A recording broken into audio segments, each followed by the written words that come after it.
You gonna tell him? I ain't gonna tell him. You gonna tell him. I ain't gonna tell him. You gonna... Alright, I guess I'll tell him.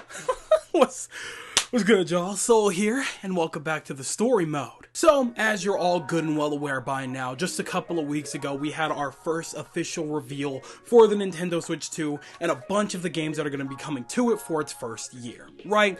Now, there were a lot of great games announced in between. Mario Kart 8, Donkey Kong Bonanza, Kirby Air Riders coming back, all of the additional stuff, right? And all of the upgrades for Pokemon Legends ZA, and, you know, Kirby Forgotten Land, and we're getting a lot of good stuff, right? Now, what really caught me off guard was the fact that they really did not skimp on a lot of the Zelda stuff, right? We got the Switch 2 upgrades for both Breath of the Wild and Tears of the Kingdom, bringing them to the Nintendo Switch 2, playing at a native 120 frames 4K. Right? Or 60 frames 1080 handheld, or however that works. It's just going to look a lot better on both fronts. They're going to look a lot better, they're going to run a lot better, and it's just going to be great overall. On top of that, we're also getting Wind Waker on NSO. Again, very weird that we decided to bring Wind Waker to NSO as opposed to Wind Waker HD to the Switch, but I guess that's the decision y'all landed on, and I can't be too mad about it. Whatever, I'm not complaining. I get to play Wind Waker. At the very least, maybe consider doing the same thing for Twilight Princess. That would make me super duper happy. However, the thing that caught me off guard the most in regards to like this entire direct was the fact that we're getting another HYRULE Warriors game in Age of Imprisonment. This is supposedly going to take place during the Imprisoning War, when Zelda went back to the past God knows how long ago. But that's the story that we're going to be experiencing in that game. You can ask anybody that knows me or anybody I know, they will tell you that I was absolutely infatuated with Age of Calamity. I have so many hours in that game, it's not even funny. I absolutely love Warriors games. Hack and slashes are where it's at for me. I adore that kind of thing. That is 100% my jam.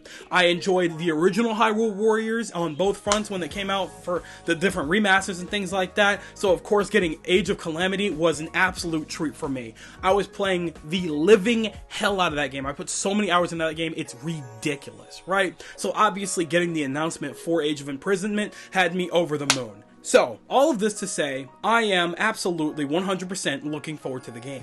However, there is one little teensy-weensy thing that kinda has me a little concerned. Now, of course, this game isn't guaranteed to have this problem or anything like that, but this is something that could not be overlooked in Age of Calamity, and I cannot help but feel we might end up running into a very similar situation here, solely for the same reasons that we had them with Age of Calamity. Let me explain. Essentially, I'm kind of scared that they may end up going the non-canon route. See, the thing about Age of Calamity that people seem to hate the most was the story, and the reason for that is because they decided to go ahead and just go non-canon and completely sidestep from the main story, because what we were expecting to experience was the war from 100 years before Breath of the Wild took place. What we ended up getting was a completely different situation that messed up the timeline and created its own canon. It created its own timeline. So, yeah, that's super weird. And the way they did it was kind of odd too, because bringing the champion's, like, descendants into the past, that's a wild decision, especially when we've known for our entire lives that, like, if we did have the power of time travel, the one thing you don't want to do is mess so drastically with time that everything completely shifts. So yeah, definitely not the decision I would have made when writing the story for that game. But here we are, with a completely non-canon, separate entity of a story with Age of Calamity. And it's really funny because when I talk about Era of the Wild usually, I call it a trilogy because Age of Calamity is kind of just there, you know, it's definitely just part of that, but at the same time, it's also not really like connected at all, so you could totally not consider it anything, and that's totally fine. But I don't know, it's still part of Era of the Wild, whether you kind of want to acknowledge it or not, and I still love the game for what it is, but that was easily my biggest problem with that, which is why I'm a little worried about Age of Imprisonment. Now, here's the thing. Tears of the Kingdom definitely had a little bit of a rough run when it came to the story for multitudes of reasons that I'm going to talk about in another video coming up. As much as I love the ideas and concepts that they came up with and the story ideas that were there, they weren't executed as well as I would have hoped, unfortunately, you know? And I've really had to sit down with that because I still love Tears of the Kingdom for what it is. Its story isn't necessarily the strongest, but I do love what it wanted to present, and I do wish that they kind of leaned a little more heavily into the fact that it was a sequel, right? So here's the thing. With this announcement for Age of Imprisonment, I was really hoping that maybe they could fill the gaps, and how they showcased the trailer kind of implies that this is truly an actual prequel to Tears of the Kingdom. So what could that possibly mean? Because here's the thing, by technicality, they kind of won the imprisoning war because, spoiler alert, it's been almost 2 years now, Ganon was imprisoned.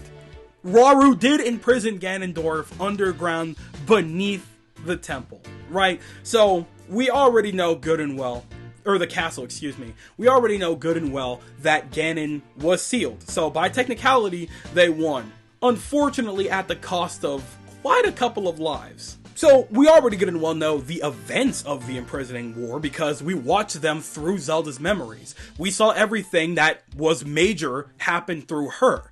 So, we're gonna be basically experiencing some of the in-between stuff that Zelda didn't necessarily share with Link through her tears. We're gonna see literally every ounce of what happened during the war. Where Rauru and Sonya were when it came to, you know, how to deal with Ganondorf. How Zelda actually came into terms with her power. How she learned to utilize her power. What the sages' roles were in all of this. What they were doing. What they were up to. And, you know, hopefully we can get a couple of questions answered, you know? Like, maybe we can see from this perspective now, by the end of the game, how Rauru and Sonya came back to, you know, turn Zelda back into Zelda from a dragon. Of course, I mean, given their abilities, it kind of makes sense how they did it, but I feel like there could be a little more of an explanation there. And then, of course, maybe, like, you know, how they could have possibly had descendants if Sonya was killed right in the middle of the war, you know? And hey, maybe we could get some, you know, some cameos and stuff like that. Maybe we could see Aster again. Maybe we could see, you know, Aster's, like, family or lineage and things like that. Maybe we could utilize Aster again. Maybe canonize him, right? But again, I'm really, really hoping the one major thing I really do not need them to do is decanonize this by completely changing the tide of events by giving them a quote-unquote like favorable future. A winning scenario that completely changes the timeline. Like, we just need to see what led up to the events, because again, they technically won that. Zelda survived, obviously. The sages survived and lived long enough to make sure that Link got the message from their descendants, or helped the descendants get their messages. This game's plot simply just needs to do exactly as advertised and lead into Tears of the Kingdom with a couple of questions answered that would really help a little bit with the background of the story and what happened thousands of whatever years ago during the imprisoning war with, you know, filling in the gaps and what have you. Obviously, there's other wishes that I have. I want to know the sages on a more personal level. Hopefully, just possibly, maybe we could get some more answers in a couple of arenas, including some of the story stuff that I talked about, as well as maybe this could give an excuse as to what happened with the Zonai tech and stuff like that. What happened to, or not the Zonai tech, excuse me, the Sheikah tech. What happened with all of that, because, you know, maybe if Zelda was there all that time ago, maybe because of all of the events that happened, there was no need to build it, or maybe, I don't know, maybe we could get some kind of answers on that. This could definitely be an opportunity to do that.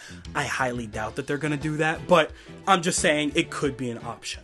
I also really hope that Sonya is also a playable character. I don't know, but then again, maybe she won't be. Maybe she is just like, you know, the queen or whatever, because, I mean, I don't know, Ganondorf is hella strong. I'm sure one devious punch from him to most people and they would go down. So, I don't know, maybe Sonya wasn't weak, Ganon was just truly that strong like that. Like, maybe he was moving on that type of time. I don't really know. But yeah, other than that, I just really want them to stay on course this time around and actively follow through with the story that was actively there already. We don't need more time travel stuff, because literally the entire one of the biggest issues with Tears of the Kingdom is that it is technically something of a time travel story, right?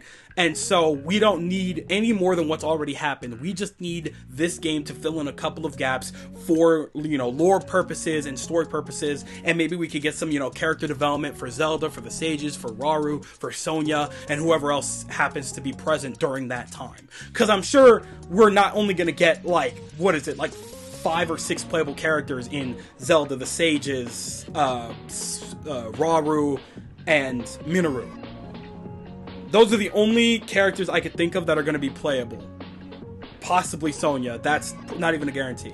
But regardless, I want to see what they do with this game. I'm going to get it regardless. I'm sure they're going to have a Switch 1 edition, so I'm playing it one way or another, but I'm going to get my hands on this game, and I really cannot wait to see what they do with this, because I'm always down for more Hyrule Warriors, and I hope they continue with this track record going forward, no matter what we do next when it comes to Legend of Zelda, which they lied about, by the way. They said we were done with Heir of the Wild. They BS'd us, man. I'm so mad, but regardless, I'm looking forward to everything that they have to offer with this one. So that's about it from me. So I'm passing the mic over in your direction. I want you guys to tell me everything that you're thinking in the comment section below.